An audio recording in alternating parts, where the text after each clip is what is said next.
والله ما طلعت شمس ولا غربت إلا وأنت في قلبي.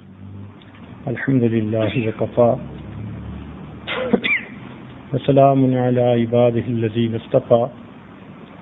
أما بعد،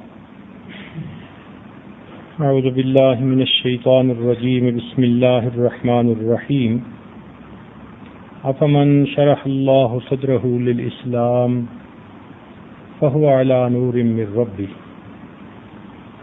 سبحان ربك رب العزة عما يصفون وسلام على المرسلين والحمد لله رب العالمين.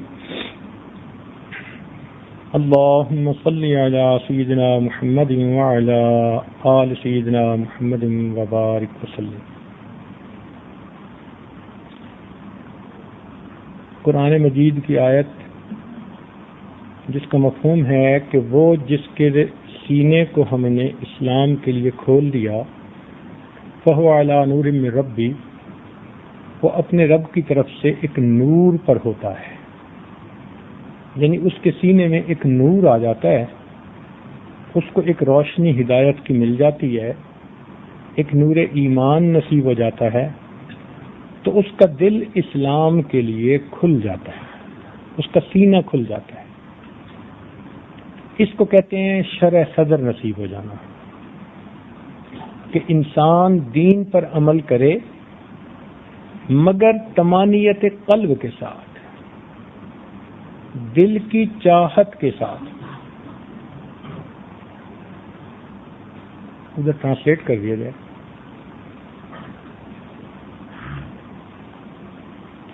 دل کی چاہت کے ساتھ، شوق ذوق کے ساتھ، محبت کے ساتھ، بوجھ سمجھ کے عمل نہ کرے. شریعت کے احکام اس کو مصیبت نہ نظر آئیں، بلکہ اس کے دل کے اندر محبت ایسی ہو اللہ تعالیٰ کی کہ وہ شوق و ذوق کے ساتھ عمل کرے. یوں سمجھیں کہ اللہ تعالیٰ سے قانونی تعلق نہ رہے، جنونی تعلق بن جائے. اس کو کہتے ہیں شرح صدر نصیب ہو جانا. اب ہر مومن کی یہ تمنا ہوتی ہے کہ یہ مجھے نصیب ہو جائے. تو آج کی اس محفل میں اس عنوان پر گفتگو ہوگی کہ وہ شرح صدر کیسے حاصل ہو. حافظ ابن قیم رحمۃ اللہ علیہ نے اس پر کافی تفصیلی بات کی ہے. وہ فرماتے ہیں کہ اس کے چند اسباب ہیں، جو بندہ ان اسباب کو حاصل کر لے تو اللہ تعالیٰ اس کو شرح صدر بھی عطا فرما دیتے ہیں. سب سے پہلا سبب وہ ایمان ہے. ایمان کہتے ہیں کہ نبی علیہ السلام اللہ تعالیٰ کی طرف سے جو کچھ لے کر آئے ان پر اعتماد کرتے ہوئے اس کی تصدیق کرنا، اس کو قبول کر لینا، اس کو مان لینا. تو ماننے والے کو مومن کہتے ہیں، اور اس کیفیت کا نام ایمان ہے. بن دیکھے دلیل نہیں مانگنی کہ قیامت کیسے آئے گی، جنت کیسے ہے، جہنم کیسے ہے، کوئی دلیل نہیں چاہیے. بس ہم اعتماد کرتے ہیں کہ اللہ رب العزت کے پیارے محبوب جو فرما رہے ہیں وہ سچ ہے، اور ہم اس کی تصدیق کرتے ہیں، گواہی دیتے ہیں. اس گواہی دینے کو ایمان کہتے ہیں. اور اس گواہی دینے کے بعد بندہ مومن بن جاتا ہے، جس نے اللہ تعالیٰ کی توحید کی گواہی دی، نبی علیہ السلام کی رسالت کی گواہی دی، کتابوں کی گواہی دی، قیامت کے دن کی گواہی دی، ملائکہ کی گواہی دی، تقدیر کے بارے میں گواہی دی. اب یہ مومن بندہ اللہ تعالیٰ کا پیارا بندہ بن جاتا ہے. اس نے اللہ تعالیٰ کی عظمت کو قبول کر لیا، اس لیے کلمہ پڑھتے ہی اس کا سٹیٹس بدل جاتا ہے.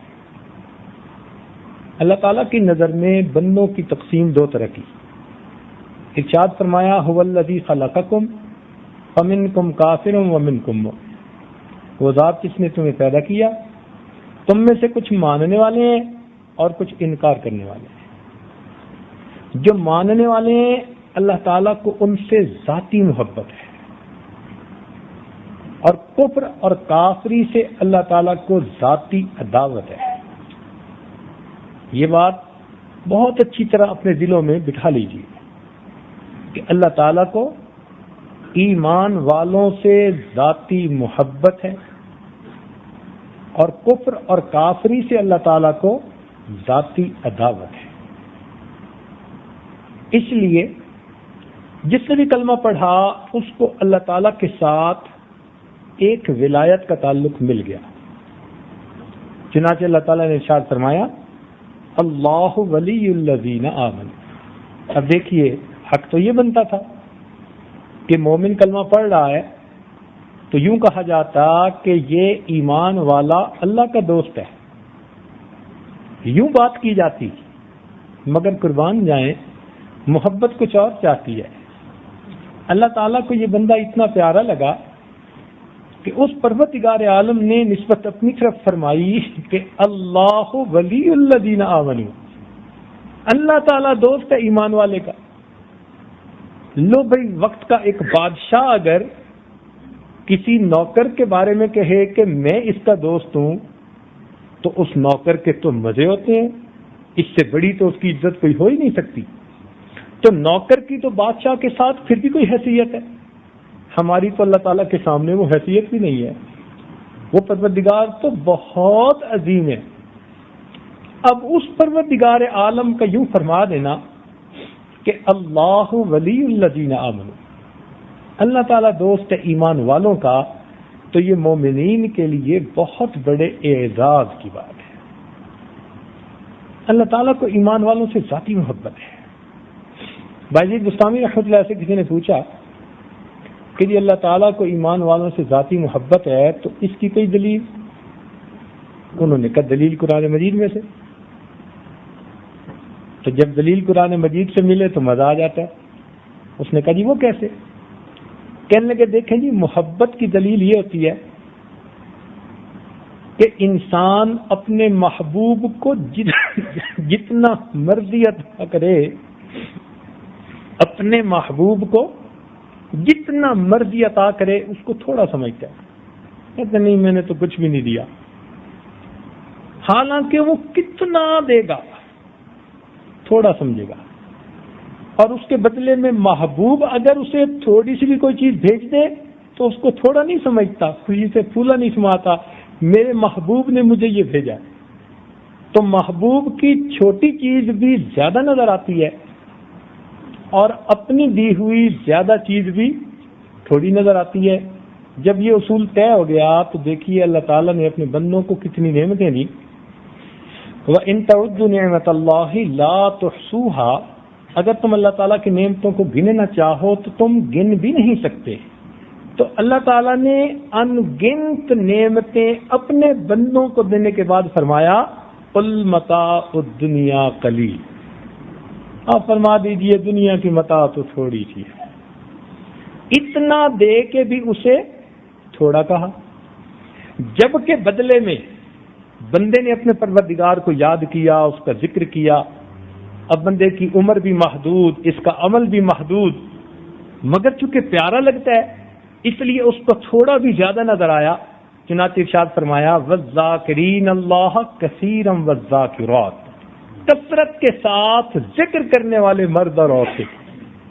تو ہمارے تھوڑے سے محدود ذکر پر کثیر کا لفظ استعمال کیا، اور اپنی ان گنت نعمتوں پر اللہ نے قلیل کا لفظ استعمال کیا۔ یہ دلیل ہے اللہ تعالیٰ کو مومن بندوں سے ذاتی محبت ہے۔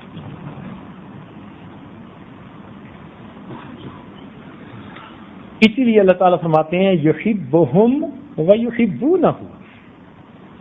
اب اس میں اللہ تعالیٰ نے اپنی نسبت پہلے فرمائی کہ اللہ تعالیٰ ایسی قوم لائے گا یحبہم، اللہ تعالیٰ ان سے محبت کرے گا، وَيُحِبُّونَهُ، اور وہ اللہ سے محبت کریں گے۔ سبحان اللہ۔ اب دیکھیے اللہ رب العزت کی کتنی بڑی عطا ہے، کتنی بڑی مہربانی ہے۔ تاہم مومن کے پاس دنیا میں بہت ساری نعمتیں ہیں، ان میں سے سب سے بڑی نعمت ایمان ہے۔ مثال کے طور پر ایک نعمت مال بھی ہے، ایک نعمت جان بھی ہے، ایک نعمت عزت آبرو بھی ہے، اور ایک نعمت ایمان بھی ہے۔ ایمان سب سے اعلیٰ نعمت ہے جو بندے کے پاس ہوتی ہے۔ چنانچہ آپ دیکھیں گے کہ اگر کوئی بندہ بیمار ہو تو اپنی جان بچانے کی خاطر سارا مال خرچ کر دے گا۔ وہ یہ نہیں دیکھے گا کہ میرا کتنا پیسہ خرچ ہو رہا ہے، وہ کہے گا جی میری امی کی جان بچ جائے، میری بیوی کو صحت مل جائے، جی دعا کرو میرا بیٹا ٹھیک ہو جائے۔ اب کتنا خرچ ہو رہا ہے اس کی اسے کوئی فکر نہیں ہے۔ وہ کہتے ہیں جی اسی لیے تو کمایا تھا ساری زندگی۔ تو مال انسان قربان کرتا ہے جان کی خاطر، اور اگر انسان سفر کر رہا ہو اور بیوی پاس ہو اور کوئی ڈاکو بیوی کی طرف بڑھے تو خاوند کبھی بھی اس وقت خاموش نہیں رہ سکتا، اس کو اپنی جان کا بھی خطرہ ہوگا نا، تو وہ کہے گا جی میری عزت ہے۔ تو معلوم ہوا کہ اب اس نے وہ قیمتی جان جس پر لاکھوں روپے خرچ کر دیے، اب اپنی عزت و ناموس کی خاطر قربان کرنے سے بھی پیچھے نہیں ہٹے گا۔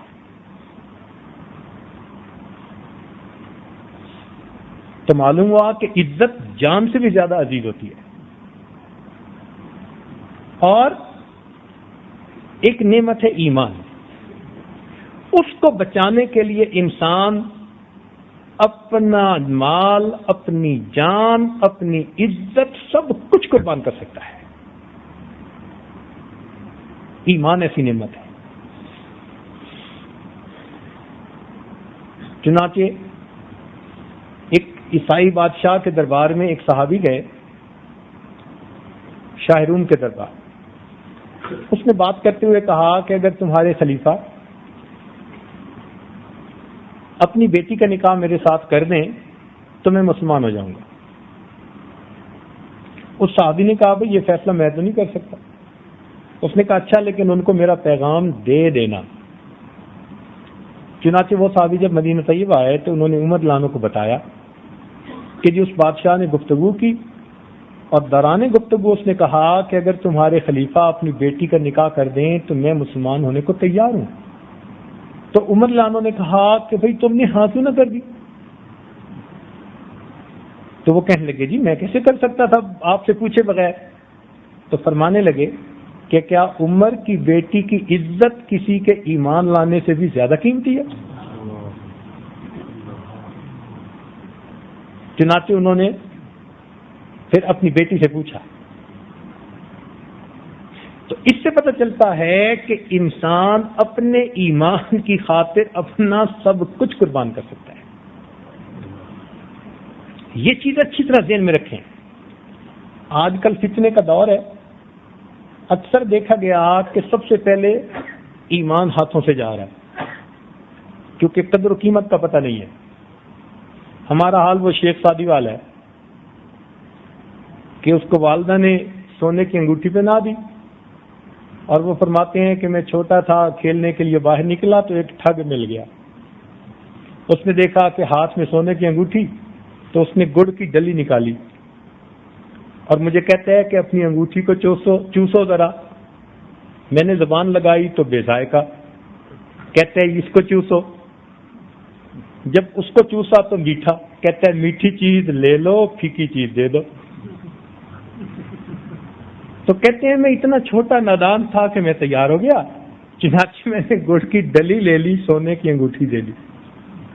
آج یہی حال ہو رہا ہے کہ شیطانی قوتیں اس طرح ایمان والوں کو گھیر رہی ہیں کہ ان کو دنیا کی گڑ کی ڈلی دے رہی ہیں اور ان سے ایمان کی دولت لے رہی ہیں، اور بڑے ہنسی خوشی اس سودے پہ تیار ہو جاتے۔ ذرا کسی کو موقع ملے کسی ترقی یافتہ کافروں کے ملک میں جانے کا، اچھا بھلا سیٹ ہے، اولاد نیک ہے، اچھا ہے، کاروبار ہے، بھاگے گا ادھر۔ یہ مجھے وہاں کی رہائش مل رہی ہے اور یہ نہیں پتا کہ وہاں جاؤں گا تو میری اگلی نسل ایمان پر رہے گی یا نہیں رہے گی، تو کوئی نہیں پتا ہوتا۔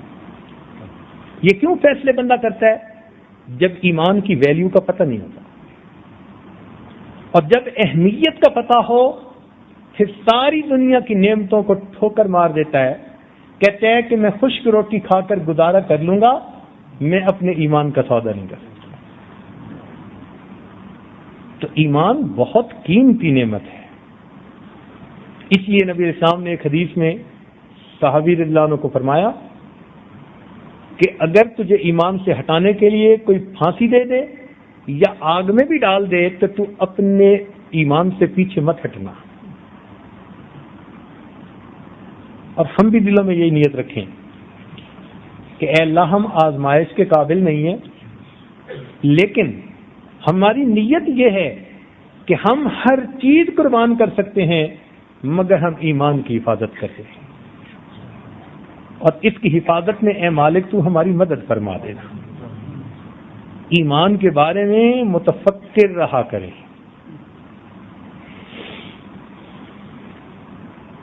بالکل چٹان اس کے اوپر بندہ ہو جائے۔ چنانچہ آپ نے دیکھا جادوگروں نے حضرت موسیٰ علیہ السلام کے سامنے جو ایمان لے کے آئے تو فرعون نے کہا کہ میں تمہارے ایک طرف کا بازو اور ایک طرف کی ٹانگ کاٹ دوں گا تاکہ تمہارا بیلنس ہی نہ رہ سکے، کھڑے ہی نہ ہو سکو تم۔ انہوں نے کہا تھا فقد ما انت قاد، جو تو کر سکتا ہے تو کر لے، اب ایمان دل میں آ چکا، اب ہم اس سے پیچھے ہٹنے والے نہیں ہیں۔ سیدنا عمر رضی اللہ عنہ کے زمانے میں ایک تابعی تھے، ان کو بھی اسی طرح کسی کافر بادشاہ نے گرفتار کر لیا۔ بڑی اس نے کوشش کی کہ وہ ان کے دین پہ آ جائیں مگر نہیں، حتیٰ کہ اس نے ان کو ڈرانے کے لیے تیل گرم کروایا، کہا میں تمہیں اس میں ڈال دوں گا۔ انہوں نے گرم تیل کو کھولتے دیکھا تو آنکھوں میں سے آنسو، تو بادشاہ سمجھا کہ یہ ڈر گئے ہیں، میری بات مان لیں گے۔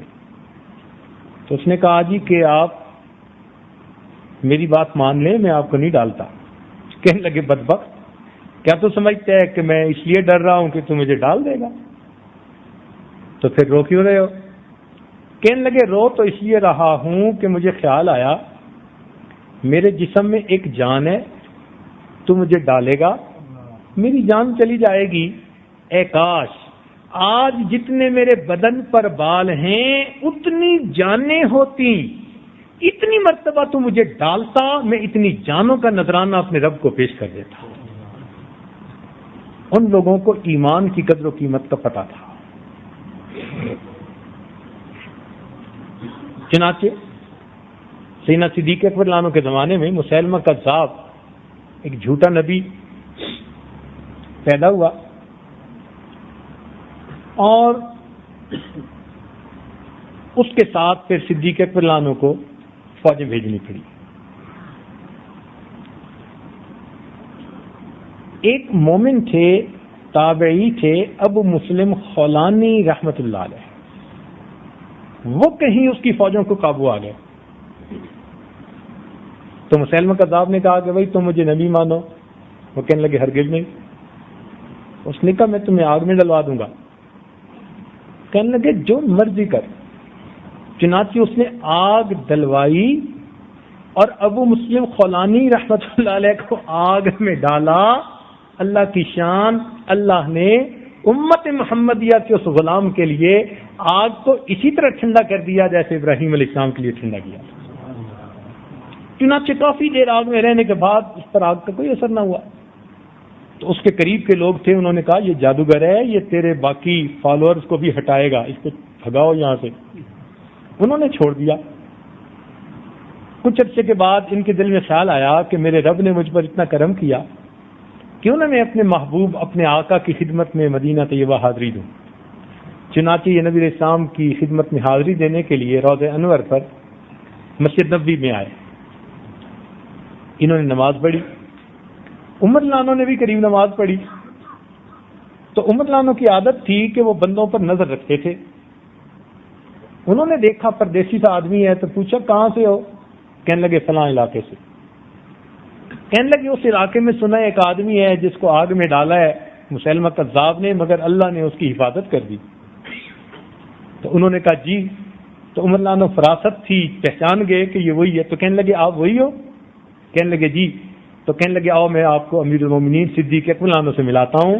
چنانچہ عمر رضی اللہ عنہ ان کو لے گئے اور ابوبکر صدیق رضی اللہ عنہ سے ملایا، اور وہاں پر امیر المومنین نے اللہ کا شکر ادا کیا جس نے اپنے محبوب کی امتیوں کے ساتھ وہ کام معاملہ کر دکھایا جو اس نے اپنے خلیل کے ساتھ کر دکھایا۔ تو ایمان ایسا قیمتی ہے، آگ میں بھی ڈالا گیا پرواہ نہیں ہے۔ یہ ایمان جو ہے نا، یہ سیکھنا پڑتا ہے۔ صحابہ رضی اللہ عنہ فرمایا کرتے تھے تعلمنا الایمان ثم تعلمنا القرآن، پہلے ہم نے ایمان سیکھا پھر ہم نے قرآن سیکھا۔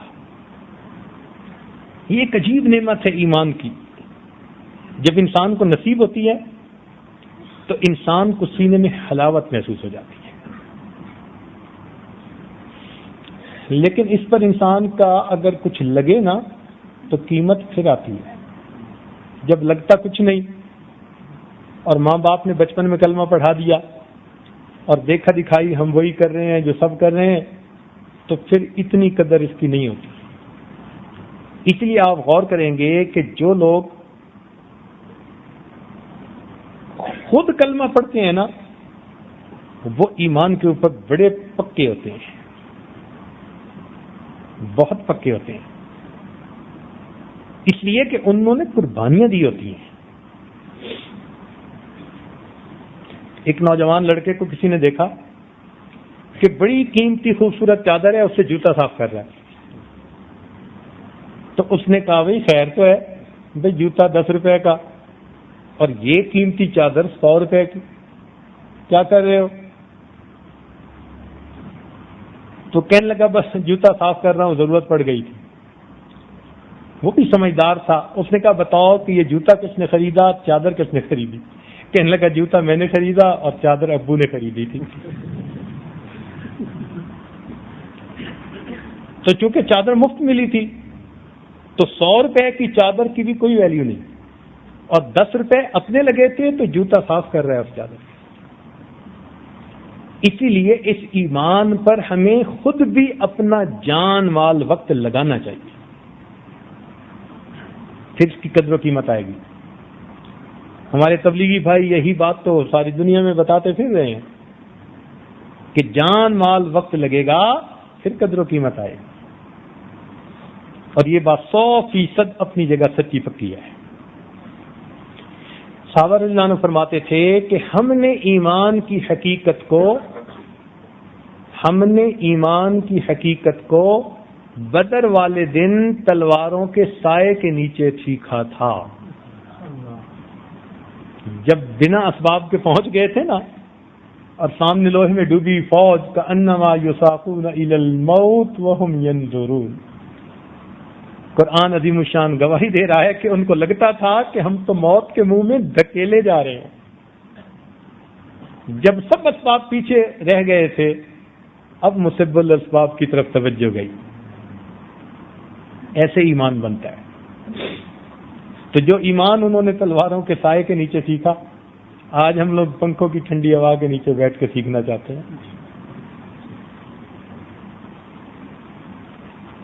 اللہ رب العزت کو ان کا ایمان اتنا پسند آیا کہ دلوں کے بھید جاننے والے اس پروردگار نے فرمایا اولئک ھم المؤمنون حقا، کہ یہ سچے مومن ہیں۔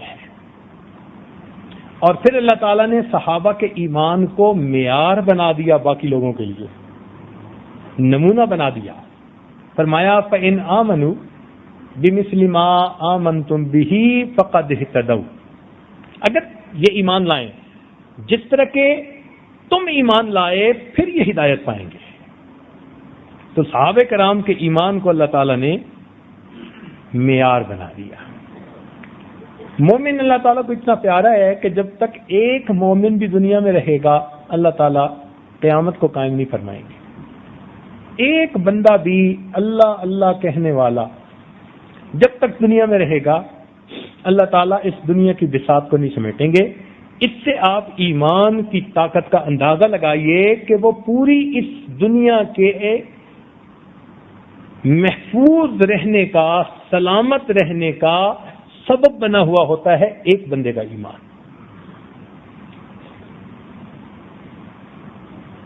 اب اس پر علمی گفتگو بھی بہت تفصیل سے ہوتی ہے، جو محدثین کرتے ہیں طلباء کے سامنے کہ امام شافعی رحمۃ اللہ نے کہا کہ انا مؤمن انشاءاللہ، اور امام اعظم رحمۃ اللہ نے فرمایا انا مؤمن حقا، پکا مومن ہوں۔ دونوں نے بات سچ کی۔ ایک نے اپنی ظاہری کیفیت کو دیکھ کر کہا، امام اعظم نے، کہ میں پکا مومن ہوں، کوئی شک کی گنجائش ہی نہیں، اس لیے کہ شک سے تو ایمان غلط فاسد ہو جاتا ہے، جس طرح سرکے سے شہد فاسد ہو جاتا ہے۔ تو امام اعظم نے فرمایا کہ شک کی گنجائش ہی نہیں، پکی بات کرو، پانت کرتے ہوئے پاؤں کے نیچے چٹان ہو، میں پکا مومن ہوں۔ اور امام شافعی رحمۃ اللہ نے فرمایا کہ بھائی بات تو انجام پر ہوتی ہے، انما الاعمال بالخواتیم، تو پتہ نہیں موت ایمان پر آئے گی یا نہیں، امید کرتا ہوں، لہذا انا مؤمن انشاءاللہ۔ بہرحال آج کے زمانے میں ہم جیسوں کو تو انا مؤمن حقا یہ دلوں کے اندر پکا کر لینا چاہیے، اس لیے کہ ذرا سی بھی آپ گنجائش رکھیں گے نا تو شیطان کو دروازہ مل جائے گا، وہیں سے شک ڈالنے شروع کر دے گا۔ امام راضی رحمۃ اللہ علیہ نے وجود خداوندی پر 100 دلائل جمع کیے تھے، تو ایک مرتبہ شیطان ان کے سامنے آیا تو انہوں نے فرمایا دیکھ میرا ایمان کتنا پکا۔ کیسے؟ کہ میں نے 100 دلائل اکٹھے کیے ہیں اللہ تعالیٰ کے وجود کے بارے میں۔ ان کا آپ کا ایمان کچا۔ کہنے لگے ہے یہ کیا بات کر دی، میرا ایمان کچا؟ کہنے لگے ہاں پکا دیکھنے تو یہ جو دیہاتی جا رہے ہیں نا اس کا ایمان پکا۔ ان کا وہ کیسے؟ کہتے ہیں دیکھیں ذرا۔ اب شیطان اس دیہاتی کے پاس گیا ایک آدمی کی شکل میں، اور جا کے کہتے ہیں کہ اللہ تعالیٰ موجود نہیں ہے۔ جیسے ہی اس نے کہا نا تو دیہاتی نے جوتا اتارا، کہتے ہیں تیری ایسی تیسی خبردار جو تو نے بات کی، بھاگا وہاں سے۔ کہتے ہیں دیکھ ایمان پکا اس کا جو بات سننے کو تیار نہیں، اور تم تو دلائل کی باتیں کرتے ہو، 100 دلیلیں دو گے، میں 100 دلیلوں کو توڑ دوں گا، تمہیں پھر شک پیدا ہو جائے گا، ایمان ضائع ہو جائے گا۔ تو اس لیے ایمان کے معاملے میں ٹھوس اور پکا اس دیہاتی کی طرح بات ہی نہیں سننی ہم نے کوئی اس کے خلاف۔ لہذا شرع شریف کے خلاف کوئی کسی کی عقل کی باتیں مت سنیں۔ آج کے دور میں انٹرنیٹ پہ ادھر ادھر کفر نے ایسے سوالات کرنے شروع کر دیے ہیں تاکہ ایمان والوں کا ایمان ضائع ہو جائے، وہ شک میں پڑ جائیں۔ موٹی سی بات، بھئی ہم ہر چیز تو نہیں نہ جانتے، موٹی سی بات ہمیں نہیں پتا، لیکن اتنا ہم مان چکے کہ ہمارا پروردگار ایک ہے، موجود ہے، ہم اس کے خلاف کوئی بات سننے کے لیے تیار نہیں۔ اس طرح پھر ایمان ہر حال میں محفوظ رہے گا، ورنہ تو پھر آج کل بعض جگہوں پر تو مسلمانوں والا نام کہلوانا مشکل ہو گیا لوگوں کے لیے۔ ایمان کی ایک پہچان ہے، نشانی ہے۔ کیا نشانی؟ یہ ہے کہ جب بھی بندہ کوئی گناہ کرتا ہے نا تو دل میں ندامت اور خلش ہوتی ہے۔ گناہ کرنے پر دل میں خلش یا ندامت کا محسوس ہونا یہ ایمان کی علامت ہوا کرتی ہے۔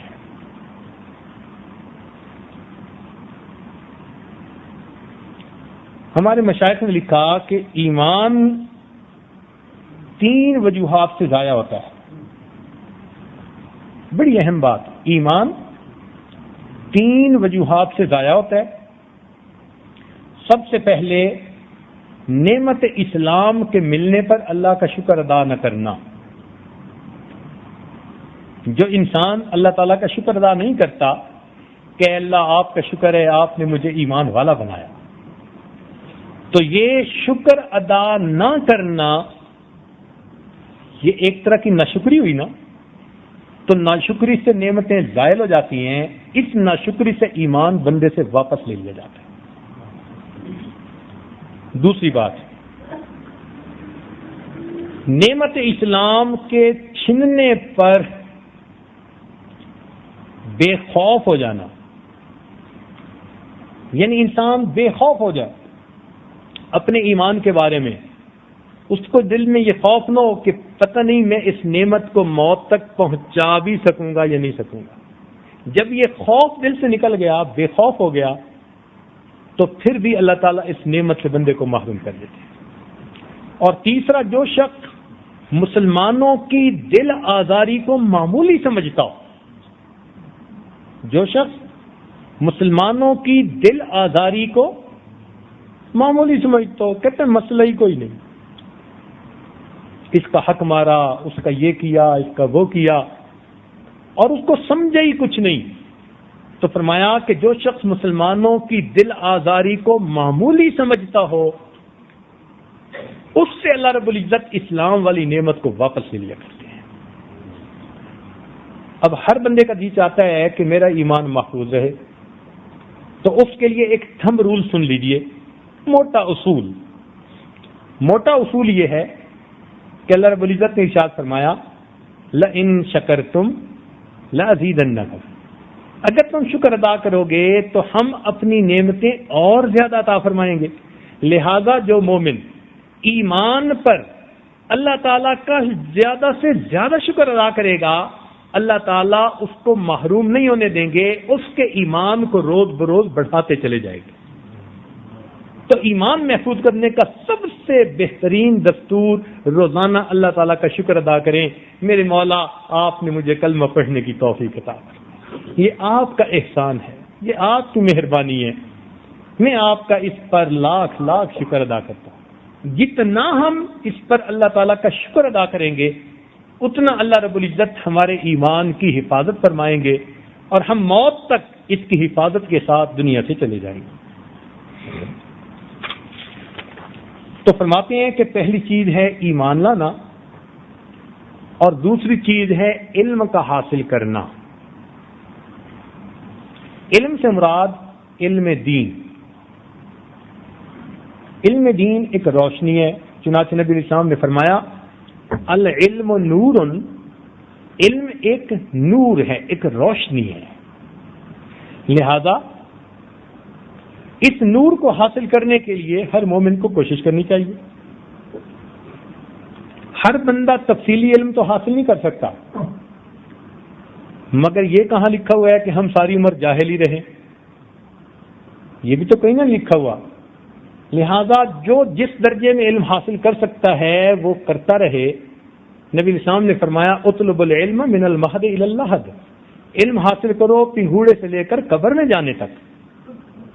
تو جس عمر میں بھی کوئی بندہ ہو، وہ مسائل سیکھے علماء کے پاس بیٹھ کے، قرآن پاک کا ترجمہ پڑھے، وہ احادیث مبارکہ پڑھے، وہ دعائیں یاد کرے، ضروریات دین کیا ہیں اس کے بارے میں معلومات کرے۔ ہر مسلمان مرد اور عورت کے اوپر یہ ضروری ہے۔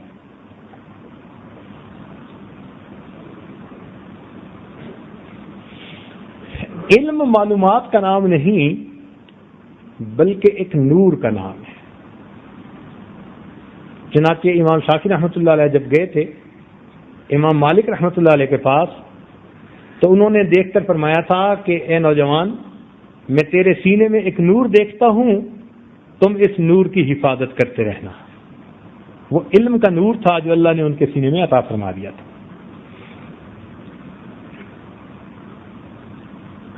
اور امام شافعی رحمۃ اللہ کے اشعار بھی پھر اسی طرح ہیں کہ انہوں نے امام وقی رحمۃ اللہ علیہ سے پوچھا تھا کہ میں بھول جاتا ہوں، تو انہوں نے کہا کہ گناہ چھوڑ دو، تو فرماتے ہیں شکوت الی وقی سوء حفظی فاوصانی الی ترک المعاصی فإن العلم نور من الہی ونور اللہ لا یعطی لعاصی۔ علم اللہ تعالیٰ کا نور ہے، اور اللہ تعالیٰ کا نور یہ گناہ گار کو نہیں دیا جاتا۔ حضرت مفتی محمد شفیع رحمۃ اللہ علیہ نے ایک مرتبہ پوچھا طلباء سے علم کا مفہوم کیا ہے؟ کسی نے کہا جاننا، کسی نے کہا پہچاننا. تو علماء جواب دیتے رہے، حضرت خاموش رہے. کسی نے کہا کہ حضرت آپ ہی بتا دیں کہ علم کا مفہوم کیا ہے. تو حضرت نے بتایا، فرمایا کہ علم وہ نور ہے، علم وہ نور ہے جس کے حاصل ہونے کے بعد اس پر عمل کیے بغیر چین نہیں آتا. علم وہ نور ہے کہ جس کے حاصل ہونے کے بعد اس پر عمل کیے بغیر چین نہیں آتا. یہ کیفیت ہے تو یہ نور نصیب ہو گیا، اور اگر نہیں تو پھر یہ علم نہیں، یہ وبال ہے.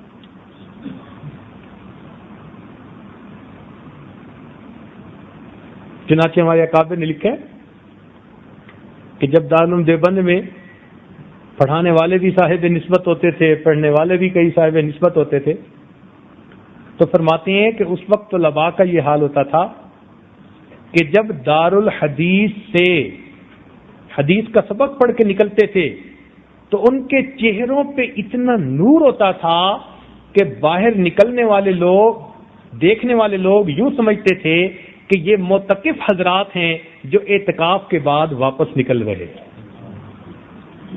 یعنی جیسے معتکف کے چہرے پہ نور ہوتا ہے نا اعتکاف کے مکمل ہونے پر، ایسے وہ فرماتے ہیں کہ حدیث کا درس سننے پر ہمارے چہروں پہ نور آ جاتا. چنانچہ اکمال الشیخ میں لکھا کہ علم نافع وہی ہے جس کی شعائیں سینہ و دل میں پھیل جائیں اور شکوک و شبہات کے پردوں کو پھاڑ دیں. لیکن ہمارے اکابر نے فرمایا کہ جتنا علم بڑھے اتنا خوف خدا بھی بڑھنا چاہیے. انما یخشی اللہ من عبادہ العلماء، کہ بے شک اللہ تعالیٰ سے ڈرتے ہیں وہی لوگ جو علم والے ہیں. تو علم جتنا بڑھے اتنا ہی خوف خدا بھی دل میں بڑھتا چلا جائے. حدیث پاک میں آتا ہے کہ بے شک علم کے ساتھ سو جانا جہالت کے ساتھ نماز پڑھنے پر زیادہ فضیلت رکھتا ہے.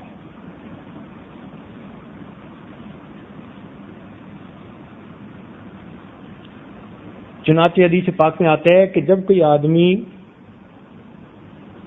محتاج ہو اور وہ کسی دروازے پر روٹی کا سوال کرے تو اس پر اللہ تعالیٰ 3 بندوں کی مغفرت فرماتے ہیں. جس نے مال کمایا اس کی بھی مغفرت، جس نے کھانا پکایا اس کی بھی مغفرت، اور جس نے اس فقیر تک کھانا پہنچایا اللہ تعالیٰ اس کی بھی مغفرت فرما دیتے ہیں. 3 بندوں کی مغفرت. جس نے روٹی کا سوال کیا، محتاج فقیر آدمی، لیکن جس طالب علم نے علم کا استاد سے سوال پوچھا تو اس سوال کے پوچھنے پر اللہ تعالیٰ 4 بندوں کی مغفرت فرماتے ہیں.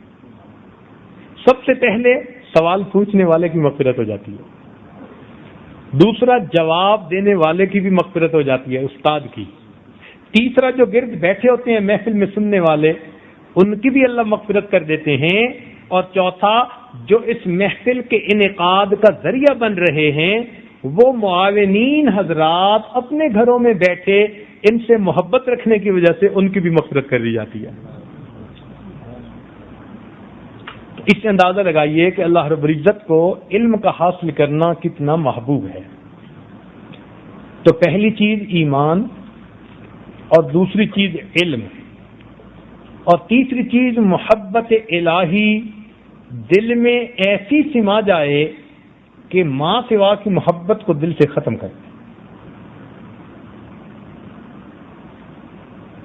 ایک دل میں 2 محبتیں نہیں سما سکتی، محبت ایک ہی سمائے گی، یا خالق کی محبت سمائے گی یا مخلوق کی محبت سمائے گی. مخلوق کی محبت جب کہی جاتی ہے تو اس سے مراد نفسانی، شیطانی، شہوانی محبتیں جو خلاف شرع انسانوں کو ادھر ادھر ہو جاتی ہیں. جن محبتوں کا شریعت نے حکم دیا، ماں باپ کی محبت، بہن بھائی کی محبت، بیوی میاں کی محبت، مسلمان بھائی کی آپس میں محبت، یہ تمام شرعی محبتیں یہ حقیقت میں اللہ رب العزت کی محبت ہی کی آگے تفصیلات ہیں. تو ان تمام محبتوں کو اللہ تعالیٰ کی محبت ہی کہا جاتا ہے.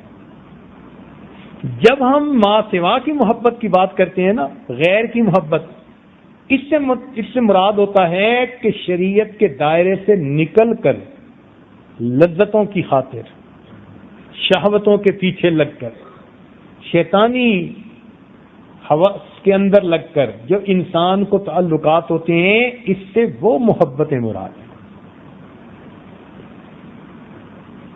تو انسان کے دل میں ایک اللہ رب العزت کی محبت ہو اور باقی سب ما سوا کی محبتیں دل سے ختم ہو جائیں، محو ہو جائیں.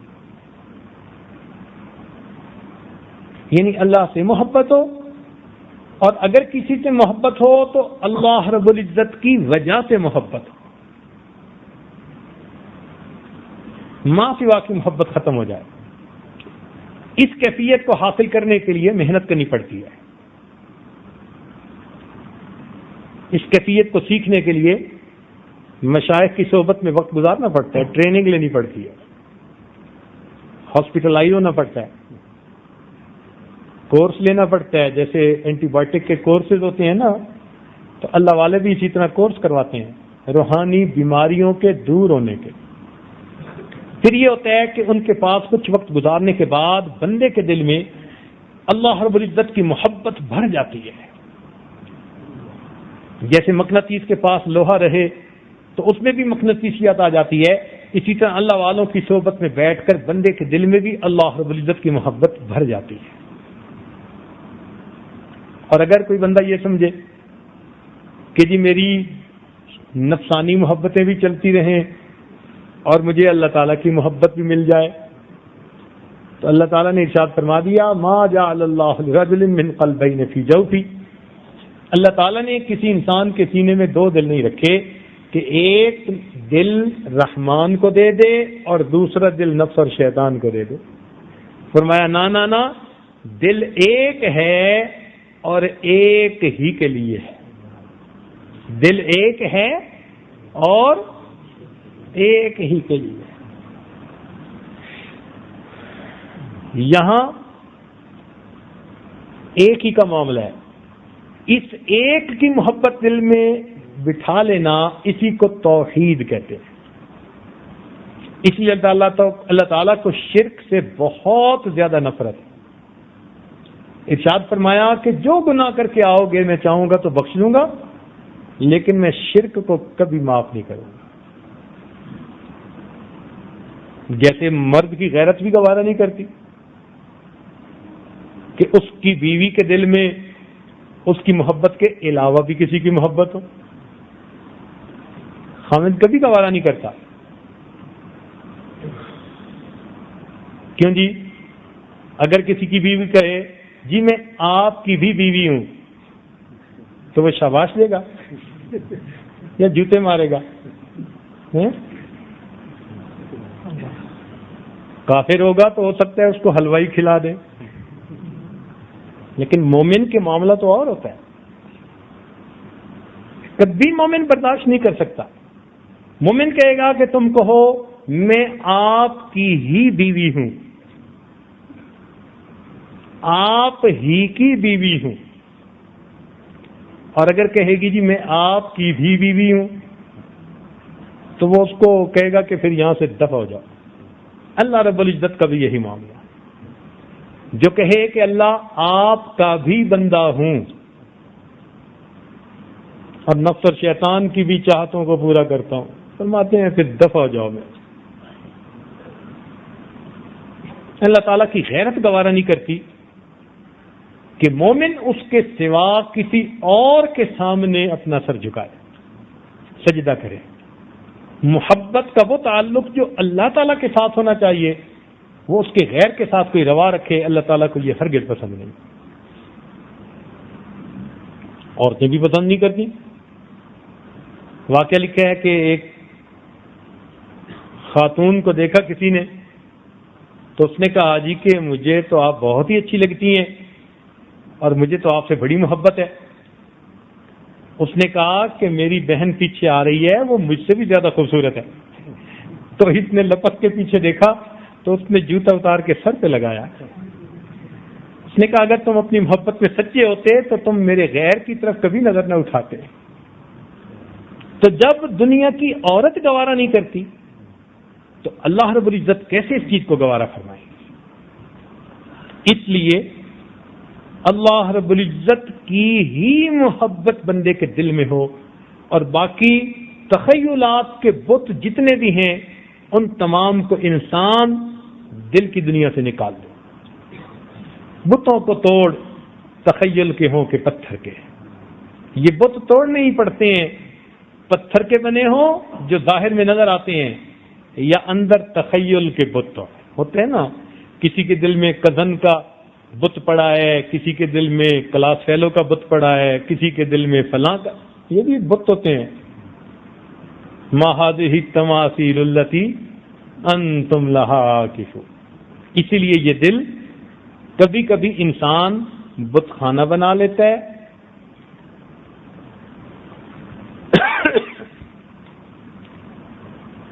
بت خانہ بنا لیتا ہے یا گند خانہ بنا لیتا ہے. تو دل سے ان تمام محبتوں کو ختم کر کے ایک اللہ رب العزت کی محبت کو دل میں رکھا جائے، یہ شرع صدر کے لیے تیسری شرط ہے.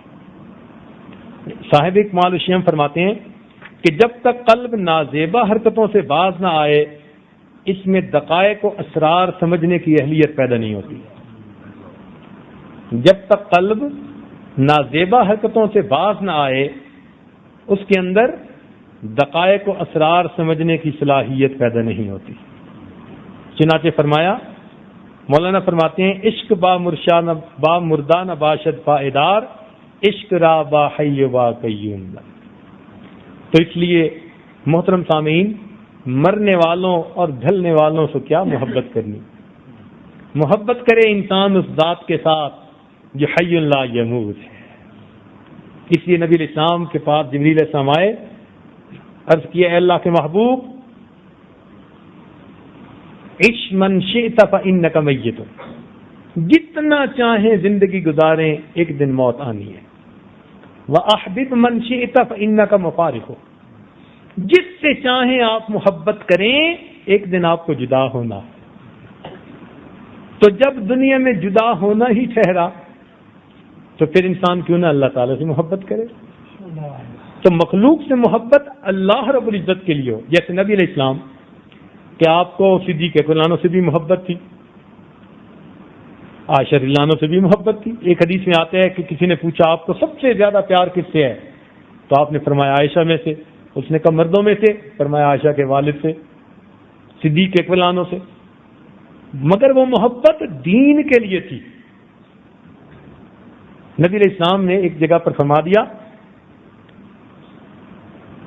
لو کنت متخذا خلیل، اگر میں دنیا کے اندر کسی کو اپنا خلیل بناتا، لأن اتخذت ابی بکر خلیلا، تو میں ابو بکر کو اپنا خلیل بنا لیتا، مگر میرا خلیل فقط میرا مولا ہی ہے.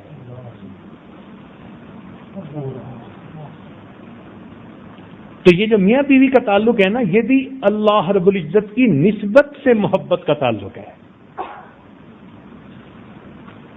اصل محبت دلوں میں اللہ رب العزت کی ہے.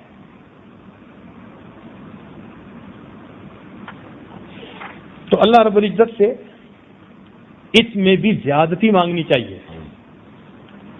شکر ادا کرنے پر اللہ تعالیٰ اس نعمت میں زیادتی عطا فرما دیتے. بلکہ مشائخ نے تو لکھا کہ 6 چیزیں ایسی ہیں کہ جن پر بندہ قسم ہی کھا سکتا ہے، اتنی پکی کہ ان کے اوپر بندہ قسم کھا سکتا ہے. پہلی بات کہ اگر انسان کسی نعمت کا شکر ادا کرے گا تو اس نعمت میں یقیناً اللہ تعالیٰ اضافہ عطا فرمائیں گے. اس پر قسم کھائی جا سکتی ہے، چونکہ اللہ تعالیٰ نے ارشاد فرمایا لئن شکرتم لأزیدنکم. دوسری بات فرمایا کہ جو بندہ بھی صبر کرے گا مصیبت پر، پریشانی پر، تو اللہ رب العزت اس کو مصیبت پر صبر کا ضرور اجر عطا فرمائیں گے. اس پر بھی انسان چاہے تو قسم کھا سکتا ہے. اللہ تعالیٰ ارشاد فرماتے ہیں انما یوفی الصابرون اجرہم بغیر حساب. قرآن اس پر تصدیق کر رہا ہے. اسی طرح جو بندہ توبہ کر لے دل سے تو معافی ملنی یقینی بات ہوتی ہے. توبہ پکی کرے دل سے کرے جس کو توبۃ النصوح کہتے ہیں. اس لیے کہ اللہ تعالیٰ توفیق ہی اس وقت دیتے ہیں جب اس کی توبہ کو قبول کرنے کا ارادہ فرما لیتے ہیں. چنانچہ فرمایا هو الذی یقبل التوبۃ عن عبادہ ویعفو عن السیئات. اسی طرح جو انسان استغفار کثرت کے ساتھ کرتا ہے اللہ تعالیٰ اس کے رزق میں برکتیں عطا فرماتے ہیں. کثرت رزق کے ساتھ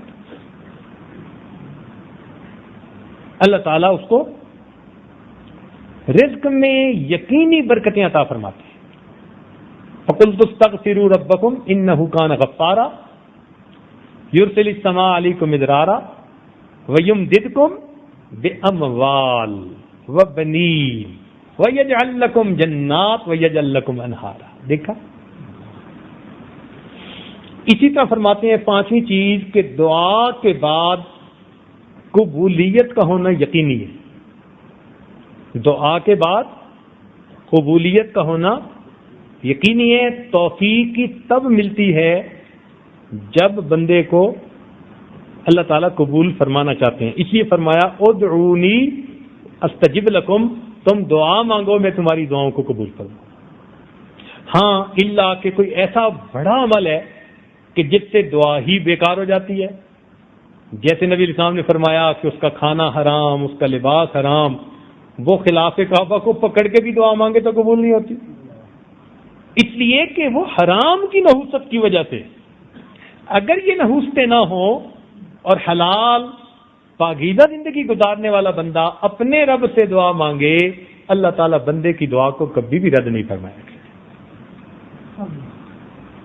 اور چھٹی چیز، جو بھی انسان اللہ رب العزت کے راستے میں اپنے مال کو صدقہ کرتا ہے اللہ تعالیٰ اس مال کے بدلے میں اس کو ضرور مال عطا فرما دیتا.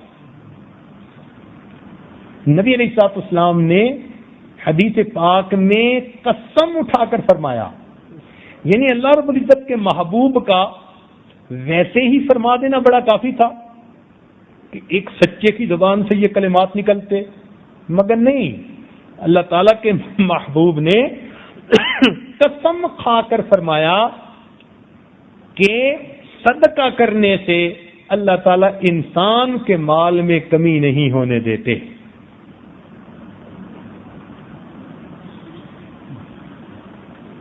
چنانچہ قرآن مجید میں اللہ تعالیٰ فرماتے ہیں وَمَا أَنفَقْتُم مِّن شَيْءٍ فَهُوَ يُخْلِفُ، کہ تم جو چیز بھی اللہ کے راستے میں خرچ کرو گے تو اس کے پیچھے تمہیں وہ نعمت اور بھی مل جائے گی.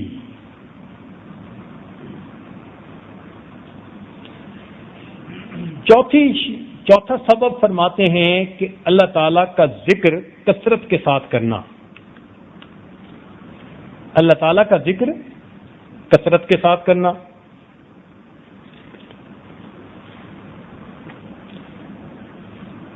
کس وقت تک بات کرنی ہے؟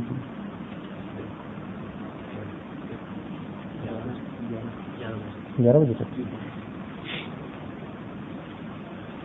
تو چوتھا فرماتے ہیں دوام ذکر. یہ آج اب کوشش کرے گا کہ ذرا تیزی کے ساتھ یہ ایک اور سبب ہے تاکہ یہ سب مکمل ہو جائیں. ذکر میں اللہ تعالیٰ چاہتے ہیں کہ میرے بندے ذکر کثیر کریں. اس لیے ارشاد فرمایا یا ایھا الذین آمنوا اذکروا اللہ ذکرا کثیرا، اے ایمان والو اللہ تعالیٰ کا ذکر کثرت کے ساتھ کرو. اور کثرت کے ساتھ ذکر وہی ہوتا ہے جو ہر وقت کیا جائے. الذین یذکرون اللہ قیاما وقعودا وعلی جنوبہم، تینوں حالتوں میں جو بندہ اللہ کا ذکر کرے. انہی کو اللہ تعالیٰ نے قرآن مجید میں اولو الالباب فرمایا، عقل مند لوگ ہیں یہ، اور فرمایا رجال اللہ تلہیہم تجارت ولا بیع عن ذکر اللہ، میرے وہ بندے جن کو تجارت اور خرید و فروخت بھی میری یاد سے غافل نہیں کرتی۔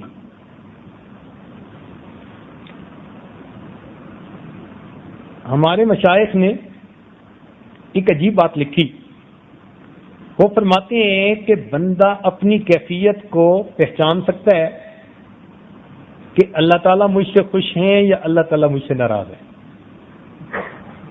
اللہ تعالیٰ مجھ سے خوش ہیں یا اللہ تعالیٰ مجھ سے ناراض ہے۔ اور اس کی انہوں نے بڑی سادہ سی پہچان بتائی، وہ فرماتے ہیں کہ جو بندہ، جس بندے سے اللہ تعالیٰ خوش ہوتے ہیں، اس کی پہچان کہ وہ گناہوں سے بچتا ہے اور ذکر کی کثرت کرتا ہے، اللہ تعالیٰ اس کو ذکر کی توفیق عطا فرما دیتے ہیں اور گناہوں سے اس کو محفوظ فرما لیتے ہیں۔ اور جس سے اللہ تعالیٰ ناراض ہوتے ہیں، فرمایا کہ ذکر سے اس کو غافل کر دیتے ہیں اور گناہوں میں وہ ملوث ہو جاتا ہے۔ تو جب بندہ غافل بھی ہو اور گناہوں میں بھی ملوث ہوتا ہو، سمجھ لے کہ میرے دن برے ہیں، مجھے کثرت کے ساتھ استغفار کرنی چاہیے، اپنے رب کو منانا چاہیے۔ تاہم ایک ہے قلبی ذکر، لسانی ذکر، اور ایک ہے انسان عمل سے ذکر کرے، یعنی عمل سے اپنے رب کو یاد کرے۔ وہ ذکر کیسے بھائی، عمل سے اپنے رب کو کیسے یاد کرے؟ کہ انسان کی 4 صورتیں ہوتی ہیں، یا تو وہ نیک ہوگا، یا وہ گناہوں میں پڑا ہوگا، یا خوش ہوگا، یا غمزدہ ہوگا۔ یہ 4 ہی صورتیں ہیں۔ تو وہ فرماتے ہیں کہ جو آدمی تو نیک ہے، اس کا ذکر یہ ہے کہ یہ اللہ تعالیٰ سے اس نیک عمل کی قبولیت کی دعا مانگتا رہے، اس کا یہ ذکر ہے۔ جو نیکی پر ہے وہ اس نیکی کی قبولیت کی اپنے رب سے دعا مانگتا رہے، اس حال میں اس کے لیے یہ بہتر ذکر ہے۔ اور جو انسان گناہ میں ہے، اس کو چاہیے کہ وہ اپنے پروردگار سے اس گناہ کی معافی مانگے اور اسے توبہ طائب ہو جائے، اس کا ذکر یہ ہے۔ اور جو انسان خوش ہے، اس کو چاہیے کہ اللہ تعالیٰ کی نعمتوں کا شکر ادا کرے۔ نعمت ملنے پر شکر ادا کرنا اس وقت سب سے افضل ذکر یہ ہوا کرتا ہے۔ اور جو انسان غمزدہ ہے تو اس کو چاہیے کہ وہ صبر کے ساتھ وقت گزارے۔ غم اور پریشانی میں صبر کے ساتھ وقت گزارنا یہ بھی اللہ تعالیٰ کی محبت کا سبب بن جاتا ہے۔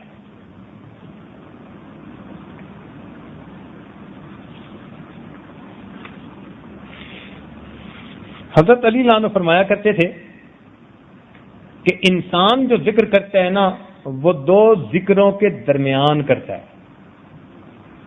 انسان جو ذکر کرتا ہے وہ 2 ذکروں کے درمیان کرتا ہے۔ تو کسی نے پوچھا کہ حضرت وہ کیسے؟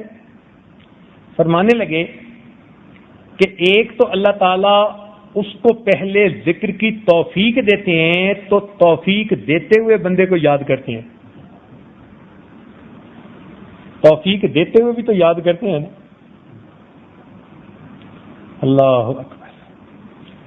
اس لیے حسن بصری رحمۃ اللہ فرماتے تھے کہ مجھے اللہ تعالیٰ نے الہام فرمایا کہ میرے بندے، اگر تجھے کبھی سڑی ہوئی یعنی سالن ملے یا روٹی ملے، یعنی سبزی مل جائے کھانے کے لیے،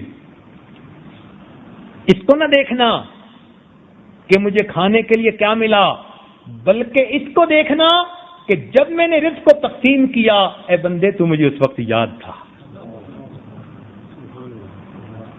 یہ نہ دیکھنا تجھے خشک روٹی ملی ہے، یہ کم اعزاز ہے کہ جب رزق کی تقسیم میرے مالک نے کی تھی تو اس نے اپنے بندے کو یاد رکھا۔ تو ایک تو ذکر کی توفیق دیتے ہوئے اللہ تعالیٰ یاد کرتے ہیں، اور پھر جب بندہ ذکر کرتا ہے تو اللہ تعالیٰ فرماتے ہیں فاذکرونی اذکرکم، تم مجھے یاد کرو میں تمہیں یاد کروں گا۔ تو اللہ تعالیٰ پھر اسے یاد کرتے ہیں، تو بندے کا ذکر اللہ تعالیٰ کے 2 ذکروں کے درمیان ہوتا ہے۔ فاذکرونی اذکرکم، تم مجھے یاد کرو میں تمہیں یاد کروں گا۔ کیا مطلب؟ اے میرے بندے تو مجھے معذرت کے ساتھ یاد کرے گا، میں پروردگار تجھے مغفرت کے ساتھ یاد کروں گا۔ پانچویں چیز فرماتے ہیں الاحسان الی الخلق، مخلوق کے ساتھ حسن سلوک کرنا۔ آج کے زمانے میں اس میں بہت کوتاہی ہوتی ہے۔ لمبی نمازیں ہم پڑھ لیتے ہیں، لمبی تسبیح پھیر لیتے ہیں، تہجد نہیں چھوڑتے، اشراق نہیں چھوڑتے، تلاوتیں نہیں چھوڑتے، ذرا کسی کی کوتاہی ہمیں سننے میں آ جائے پورے شہر میں ڈھنڈورا پیٹ دیتے ہیں۔ اس کو گناہ بھی نہیں سمجھتے۔ جہاں بیٹھے تبصرہ، اس تبصرے سے زیادہ خطرناک چیز کوئی نہیں ہوتی۔ اللہ بچائے، یہ تبصرہ تو بسا اوقات ایمان کے ضائع ہونے کا سبب بن جاتا ہے۔ سراسر غیبت ہو رہی ہوتی ہے، اس کے بارے میں بات کر دی، اس کے بارے میں بات کر دی۔ بھئی دنیا میں کوئی ایسا ہے کہ جس کے اندر کوئی خامی نہ ہو، گناہ نہ ہو جس کا؟ اس محفل میں کوئی ایسا ہے جو ہاتھ اٹھا سکے کہ میں نے کبھی گناہ نہیں کیا؟ جب سب ہی گناہ گار ہیں ہم، تو پھر ہمیں کیا ضرورت ہے ہم کسی دوسرے کی برائی کا تذکرہ کریں؟ کیا یہ بہتر نہیں کہ ہمیں پتہ چلے تو ہم اللہ سے دعا مانگے، اے اللہ ہمارے اس بھائی کی غلطی کو معاف فرما دے اور اے اللہ اس کی ستاری فرما دے۔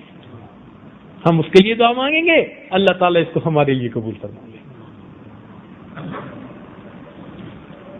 آج تو یہ حالت ہے کہ خاوند بیوی کے عیب ڈھونڈتا پیدا ہوتا ہے اور بیوی نے خاوند پہ دوربین فٹ کی ہوئی ہوتی ہے۔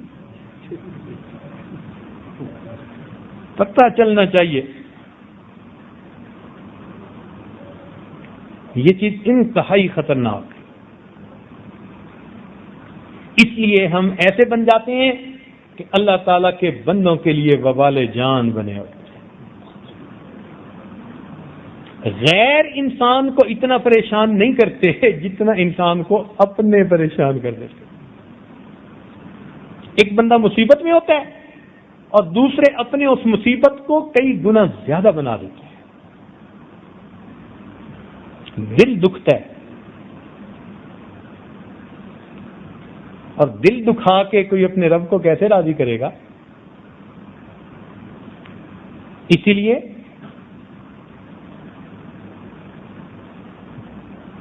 بیماریوں میں سے سب سے بری دل کی بیماری ہے۔ بیماریوں میں سے سب سے بری دل کی بیماری، اور دل کی بیماریوں میں سے سب سے بری دل آزاری ہوتی ہے۔ دل آزاری نہیں کرنی چاہیے، کسی کا دل نہیں دکھانا چاہیے۔ بلکہ کہنے والے نے تو یہاں تک کہا، مسجد ڈھا دے مندر ڈھا دے جو کچھ ڈھہنے، مسجد ڈھا دے مندر ڈھا دے جو کچھ ڈھہنے، پر کسے دا دل نہ ڈھاویں رب دلاں وچ رہندا ہے۔ کہ مسجد گرا بیٹھے، مندر گرا بیٹھے، جو گرا بیٹھے پرواہ مت کرنا، کسی کا دل نہ گرا دینا کہ رب کریم بندے کے دلوں میں بستے ہیں۔ تو اس سے ہمیں اندازہ کرنا چاہیے کہ ہمیں کتنا بچنا چاہیے۔ اگر ہم چاہتے ہیں کہ ہمیں شرع صدر نصیب ہو تو ہمیں ایسے بننا پڑے گا ہمارے قول سے، فعل سے، کسی بھی عمل سے اللہ کے کسی بندے کا دل نہ دکھے، کسی کی بھی دل آزاری نہ کرے۔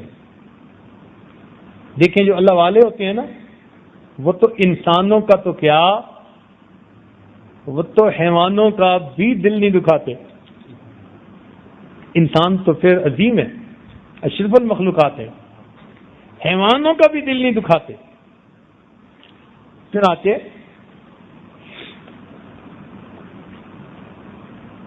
توجہ سے سنیے ایک دو باتیں۔ خواجہ باقی باللہ رحمۃ اللہ علیہ بہت بڑے ہمارے سلسلے کے شیخ گزرے ہیں، سمرقند کے رہنے والے تھے اور سمرقند میں سردیاں بہت زیادہ سویر ہوتی ہیں کہ سائبیریا کی ٹھنڈی ہوائیں سیدھی وہاں پہنچتی ہیں. ایک مرتبہ ہمارے چند دوستوں کو وہاں 2 منٹ گاڑی سے نکل کے کھڑا ہونا پڑا تو وہ 2 منٹ کی سردی برداشت نہ کر سکے. حالانکہ سب نے چمڑے کی کیا کیا پہنی ہوئی تھی اور موزے پہنے ہوئے تھے اور دستانے پہنے ہوئے تھے، مگر ایسی یک ٹھنڈی ہوا تھی کہ وہ بندے کے سینے سے پار ہو رہی تھی. اس دن پتہ چلا کہ یہاں کی سردی کیسی.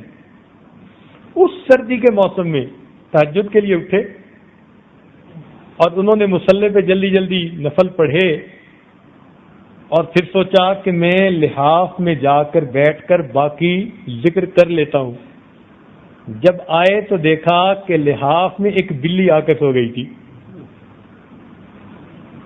تو انہوں نے سوچا کہ اب میں اگر لحاف میں سوؤں گا تو بلی کی نیند خراب ہوگی، لہذا واپس مصلی پر بیٹھ گئے.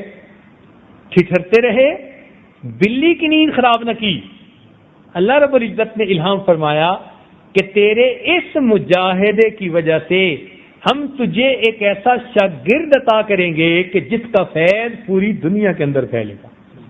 چنانچہ پھر اپنے شیخ کے حکم پر یہ وہاں سے ہندوستان آئے اور اللہ تعالیٰ نے امام ربانی مجدد ثانی رحمۃ اللہ علیہ جیسا مرید عطا فرما دیا. یہ سعادت ملی ایک بلی کی نیند کا خیال رکھنے. اور ہماری نظر میں تو انسانوں کی نیند کا کوئی لحاظ نہیں ہوتا.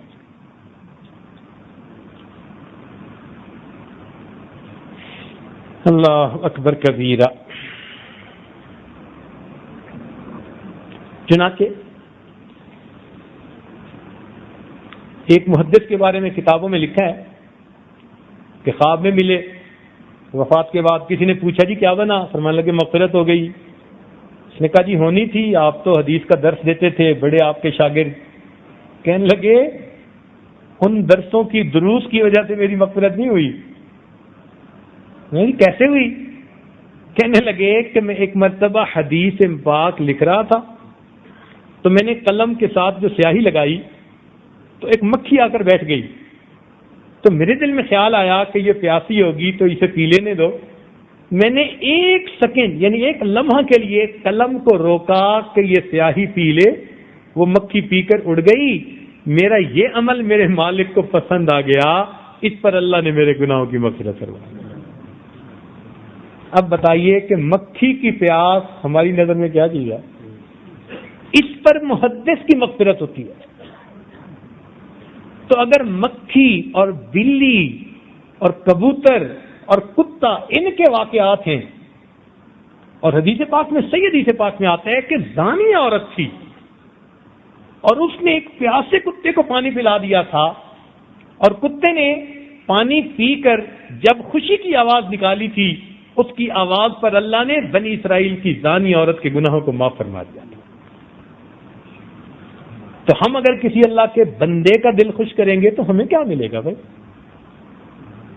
اس لیے یہ ایک بہت اہم چیز ہے اور آج کے زمانے میں اس میں بہت کوتاہی ہو رہی ہے. زبانیں ایسی بے لگام ہو چکی ہیں، کترتی چلی جاتی ہیں، بولتا چلا جاتا ہے بندہ. وہ الفاظ نہیں بول رہی ہوتی، وہ اپنے نام اعمال کو کاٹ رہی ہوتی ہے، اپنے اجر کو ضائع کر رہی، اپنی کھیتی کاٹ رہی ہوتی ہے. تو اس لیے ہم اللہ کے بندوں کے دلوں کو خوش کریں دائرہ شریعت کے اندر رہتے ہوئے. یہ نہیں ہے کہ کوئی خلاف شرع کام کے لیے کہے جی کہہ دو میں بڑا خوش ہو جاؤں گا، نہیں. دائرہ شریعت کے اندر رہتے ہوئے ہم اللہ تعالیٰ کے بندوں کے دل خوش کریں گے. اللہ رب العزت اس کے بدلے ہمارے سینوں کو نور سے بھر دیں گے. تو وہ فرماتے ہیں کہ یہ 5 چیزیں ایسی ہیں کہ اگر انسان کے اندر آ جائیں تو اللہ تعالیٰ اس کو شرح صدر عطا فرماتے ہیں. ایک ایمان، دوسرا علم کا نور، تیسرا محبت الہی ایسی کہ غیر کی محبت دل سے نکل جائے، چوتھا دوام ذکر کی حالت، اور 5واں مخلوق خدا کے ساتھ احسان کی کیفیت. جس بندے کو اللہ تعالیٰ یہ نعمت نصیب فرما دے اس کو شرح صدر نصیب فرماتے ہیں. اور النور اذا دخل الصدر انفتح، نور جب سینے میں داخل ہوتا ہے تو سینہ پھر کھل جاتا ہے.